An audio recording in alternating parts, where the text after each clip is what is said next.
అయినా నీతిమంతుడైనా సమానముగా చూస్తున్నాడు. యేసుక్రీస్తు వారు ఏమన్నారు?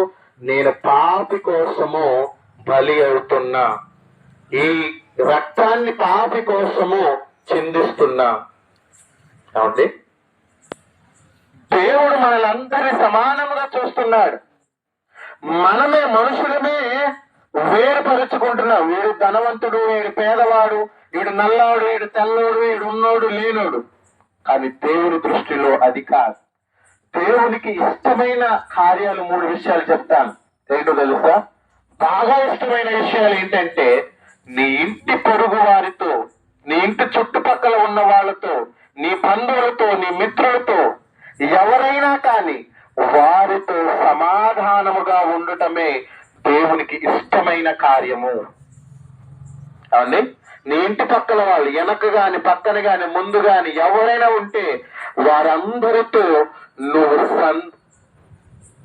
మంచిగా ఉండి స్నేహితులుగా, ఒక శ్రేయోభిలాషులుగా ఉండటమే దేవునికి మంచి కార్యము. ఆ ఇష్టం, అటువంటి మనసు ఎవరి దగ్గర ఉంటుందో వారిని దేవుడు తప్పకుండా దీవిస్తాడు, ఇంకా అభివృద్ధి పరిచేలాగా చేస్తాడు. ఒకవేళ నీకు ఆ దారి తెలియట్లేదా, నిన్ను ఎక్కడికి నడిపించాలో, ఏ దారిలోకి నిన్ను నడిపించాలో ఆ దేవుడు తప్పకుండా నడిపిస్తాడు. దేవుడు ఇంకొక మరో విషయం, ఫస్ట్ విషయం ఏంటి?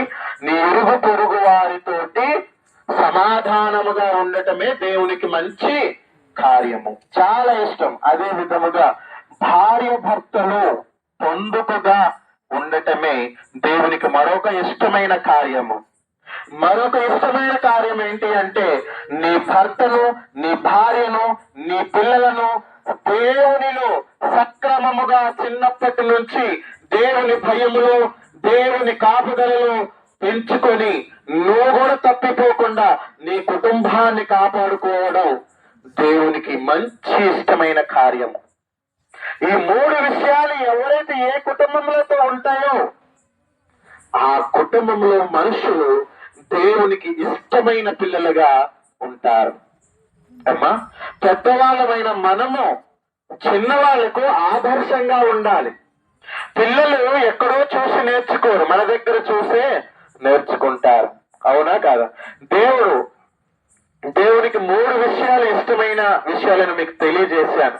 వీటిని మీ హృదయాల్లో ఉంచుకొని వాటిని మీ జీవితంలో అప్లై చేసుకోవడానికి ప్రయత్నించండి. ఒకవేళ ఇప్పటి వరకు ఆ విధముగా లేకుండా తెలియక ప్రవర్తించావేమో, దేవుడిని అడుగు, అయ్యా ఇప్పటి వరకు నేను తెలియకే ఇలా బ్రతికాను, నీకు అసహ్యమైన బిడ్డగా బ్రతికాను, నన్ను క్షమించి ఇకనైనా నీ చల్లని చూపు నీడలో నీకు ఇష్టమైన బిడ్డగా, నీకు నమ్మకమైన దాసుడుగా బ్రతకడానికి నాకు అవకాశాన్ని ఇవ్వమని దేవుణ్ణి అడుగు. తప్పకుండా దేవుడు అవకాశం నీకు ఇస్తాడు. అవునండి. దేవుడు నువ్వు అడిగితే ఇవ్వకుండా ఉండే దేవుడు కాదు. ఒకవేళ ఇప్పుడు ఇంట్లో తల్లిదండ్రులు కొడుకులు కుమార్తెలు ఎవరన్నా అడిగారు అనుకో, నాన్న నాకు ఆ బిస్కెట్ కొనివ్వు, లేదంటే నచ్చిన బట్టలను కొనివ్వు అంటే ఎంత కష్టమైనా కొనిస్తావా లేదా? ఎందుకు?